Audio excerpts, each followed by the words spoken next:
प्रभु तेरी वाणी जीवन की रोटी, नैनों की ज्योति अंधेरा मिटाती।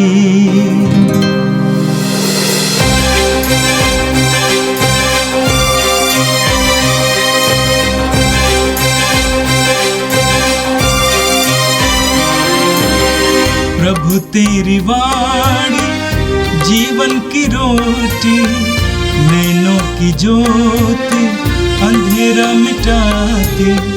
प्रभु तेरी वाणी जीवन की रोटी, नैनों की ज्योति अंधेरा मिटाती। वाणी वाणी वाणी वाणी वाणी पवित्र है, शाश्वत है, जीवन का मन्ना है। 28 जुलाई मंगलवार। पहला पाठ नबी यिर्मयाह का ग्रंथ, अध्याय 14, वचन संख्या 17 से 22। मैं रात दिन निरंतर आंसू बहाता रहता हूँ, क्योंकि मेरी पुत्री विपत्ति की मारी है। मेरी प्रजा घोर संकट में पड़ी हुई है। यदि मैं खेतों की ओर जाता हूँ तो तलवार से मारे हुए लोगों को देखता हूँ, और यदि मैं नगर में आता हूँ तो उन्हें भूख से मारते हुए देखता हूँ। नबी और याजक भी भीख मांगते देश में मारे फिरते हैं। क्या तूने यहूदा को त्याग दिया है? क्या तुझे सिय्योन से घृणा हो गई है?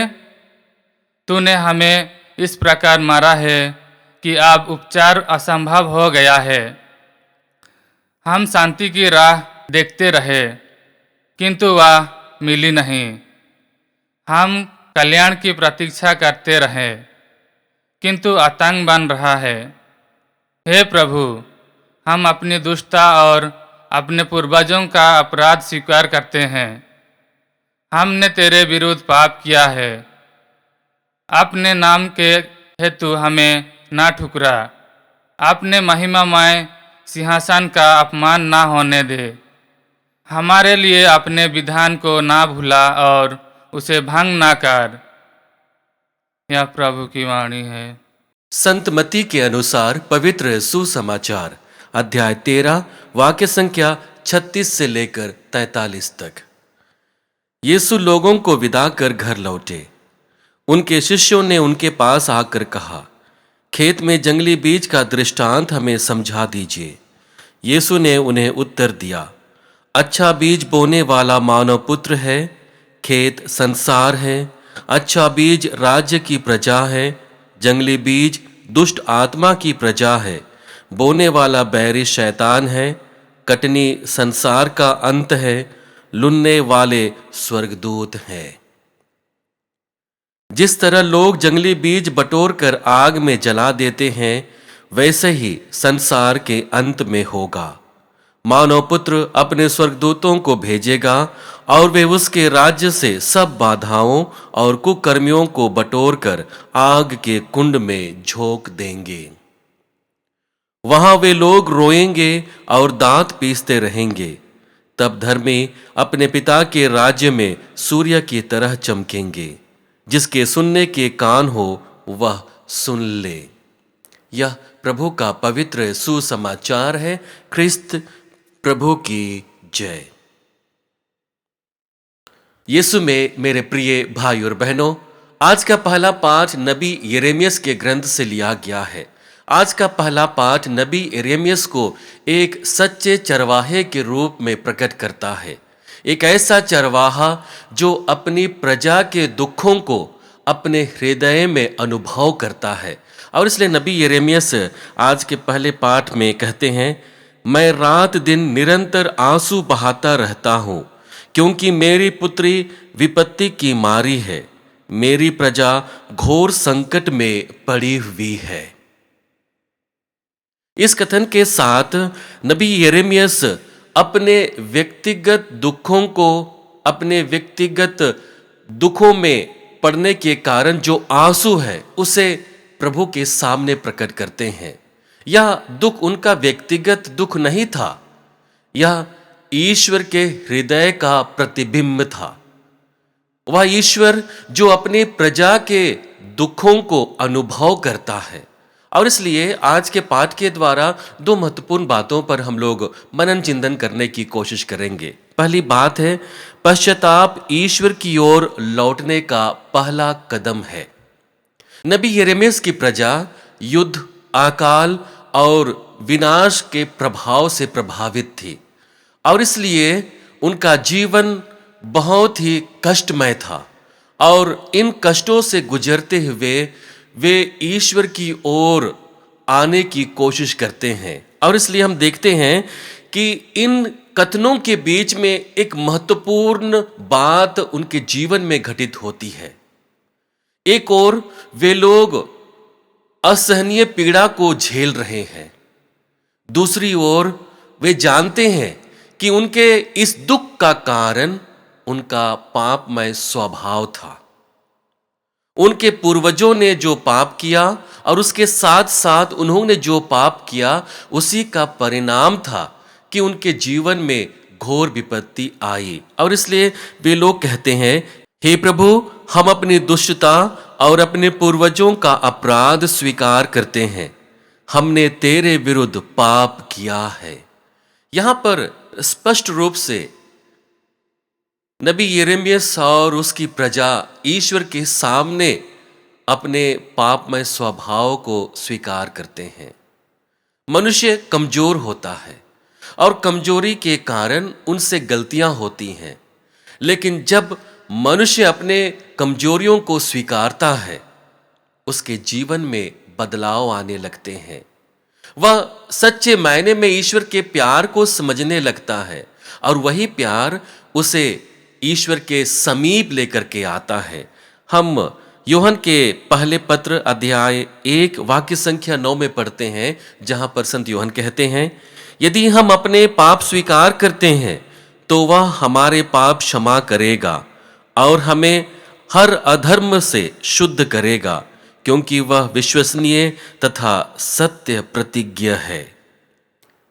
सच्चा पछतावा का एक ही परिणाम होता है कि हम ईश्वर के नजदीक आते हैं, ईश्वर के प्रभाव को अपने जीवन में देखते हैं और उसी प्रभाव के द्वारा हमारे जीवन में बदलाव आता है। और इसलिए संत यूहन्ना भी कहते हैं कि यदि हम अपने पाप को स्वीकार करते हैं और वह हमारे पापों को क्षमा करेगा।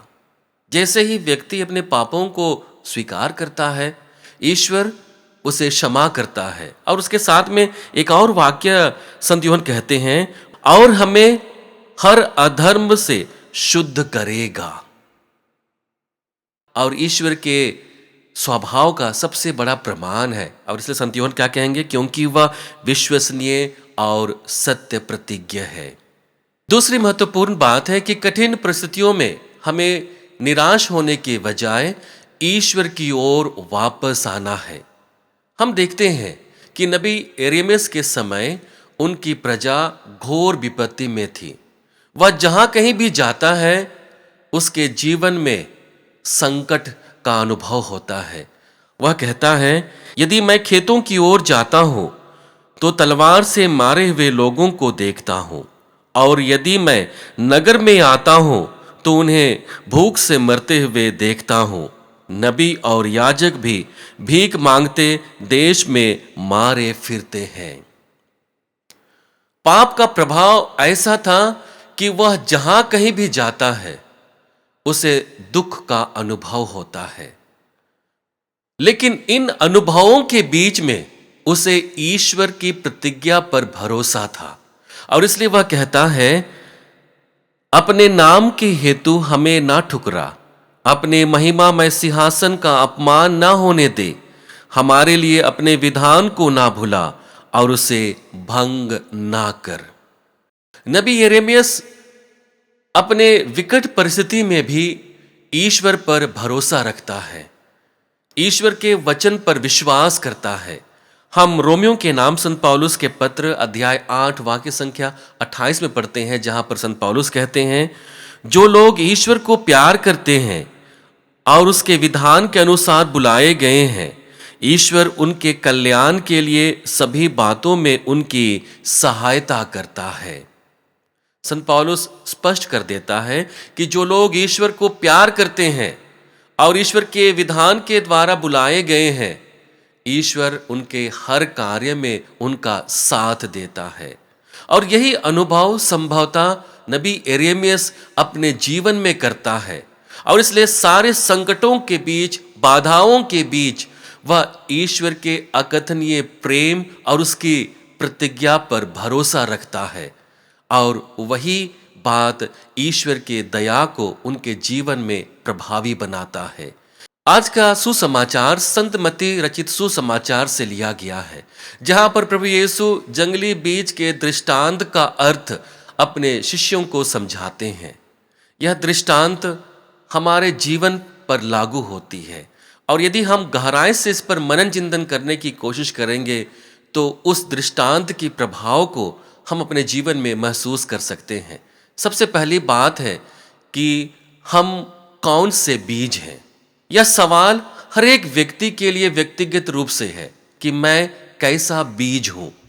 यीशु सुसमाचार में कहते हैं, अच्छा बीज राज्य की प्रजा है, जंगली बीज दुष्ट आत्मा की प्रजा है।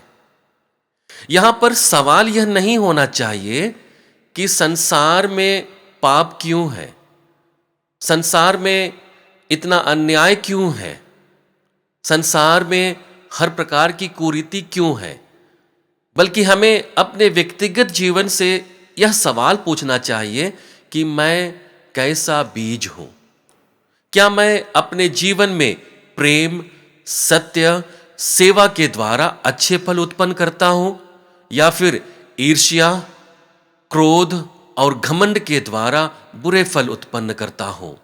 और यही हमारे लिए फर्क करने का एक तरीका होता है कि मैं किस प्रकार के जीवन को अपने जीवन में जीता हूं। वह जीवन एक बीज के सदृश है जो उसी के अनुरूप फल को लेकर के आता है। हम गलातियों के नाम संत पौलुस के पत्र अध्याय 5 वाक्य संख्या 22 और 23 में पढ़ते हैं, जहां पर संत पौलुस आत्मा प्रद फल के विषय में अपनी बातों को रखता है और कहता है, आत्मा का फल है प्रेम, आनंद, शांति, सहनशीलता, मिलनसारी, दयालुता, ईमानदारी, सौम्यता और संयम। और जब एक व्यक्ति ईश्वर पर केंद्रित होकर के उसकी आत्मा के प्रभाव से प्रभावित होकर के अपने जीवन को जीने लगता है, तो उसके जीवन में आत्मा का फल उत्पन्न होता है। लेकिन वहीं दूसरी ओर जब व्यक्ति संसार से प्रभावित होकर के अपने जीवन को जीने की कोशिश करता है, तो संभवतः वह जंगली बीज के सदृश बन जाता है, जहां पर वह अच्छे फल कभी भी उत्पन्न नहीं कर सकता है। दूसरी महत्वपूर्ण बात है कि ईश्वर धैर्यवान है, इसलिए हमें परिवर्तन के लिए समय देता है। हम जंगली बीज के दृष्टांत में देखते हैं कि खेत का मालिक अपने खेत में अच्छे बीजों को बोता है, लेकिन बाद में बैरी आकर उसमें जंगली बीज बो देता है। जब दोनों पौधे अंकुरित होकर के पौधे के रूप में होते हैं, तब उन्हें पता चलता है कि उनके खेत में जंगली बीज भी आ गए हैं। उनके सेवकों ने जंगली बीज को हटाने के लिए उनसे निवेदन किया, लेकिन वह स्वामी जानता था कि जब जंगली बीज को उखाड़ा जाएगा तो हो सकता है कि अच्छे पौधे भी वहां से उखड़ जाएंगे, और इसलिए दोनों पौधों को बढ़ने का अवसर देता है। यह इस बात की ओर इंगित करता है कि ईश्वर न्यायी होने के साथ साथ धैर्यवान भी है। हम संत पेतरुस के दूसरे पत्र अध्याय 3 वाक्य संख्या 9 में पढ़ते हैं, जहां पर संत पेतरुस कहते हैं, प्रभु अपनी प्रतिज्ञाएं पूरी करने में विलंब नहीं करता, जैसा कि कुछ लोग समझते हैं, किंतु वह आप लोगों के प्रति सहनशील है और यह चाहता है कि किसी का सर्वनाश नहीं हो, बल्कि सब के सब पश्चाताप करें। हम सब में अच्छाइयां और कमजोरियां दोनों हैं। प्रभु हमें समय देते हैं कि हम पवित्र बने और अपने जीवन को प्रभु के लिए समर्पित करें। जब हम अपने जीवन में अच्छाइयों को लेकर के प्रभु की ओर अभिमुख होते हैं, तब हमारे जीवन में अच्छे फल उत्पन्न होते हैं। वहीं दूसरी ओर जब हम कमजोरियों को इनकार करते हैं, तब प्रभु का सामर्थ्य हमारे जीवन में प्रकट होता है। हम संत मत्ती के सुसमाचार अध्याय 25 में अंतिम न्याय के बारे में पढ़ते हैं। जो लोग अपने जीवन में अच्छे व्यवहार को लेकर के अपने जीवन को जिया, ईश्वर उनके लिए स्वर्गराज देता है। और वही बात हमारे जीवन में भी लागू होती है कि ईश्वर हमारा न्याय करेंगे। और इसलिए प्रभु आज के सुसमाचार के अंत में कहते हैं, तब धर्मी अपने पिता के राज्य में सूर्य की तरह चमकेंगे। इसका अर्थ यह है कि जब हम अपने कमजोरियों को छोड़ करके अपने अच्छाइयों को अपने जीवन में जीने लगते हैं, तो वह कार्य हमें स्वर्ग राज्य में सूर्य की तरह चमकने में मदद करेगा। आइए हम प्रभु से प्रार्थना करें कि इस जीवन को जीते हुए हम प्रभु से संयुक्त होकर के अच्छे जीवन को जी सके, ताकि हम प्रभु के सानिध्य में रहते हुए हम सूर्य के समान चमक सकें। हे सर्वशक्तिमान पिता परमेश्वर, हम धन्यवाद देते हैं पिता तेरे पुत्र हमारे प्रभु यीशु ख्रिस्त के लिए, जो अपने वचन के साथ साथ अपने सामर्थ्य के द्वारा हमारे जीवन को स्पर्श करता है। वह हमारे हर दुखों में, हर तकलीफों में हमारा साथ देता है, हमें मदद करता है कि हम तेरी इच्छा को जाने और उसी के अनुरूप अपने जीवन में परिवर्तन लेकर के आए। प्रभु, इस जीवन को जीते हुए हम बहुत बार दुख और कठिन परिस्थिति का सामना करते हैं, और ये परिस्थितियां ऐसी होती हैं जो हमें सांसारिकता की ओर अभिमुख करती है।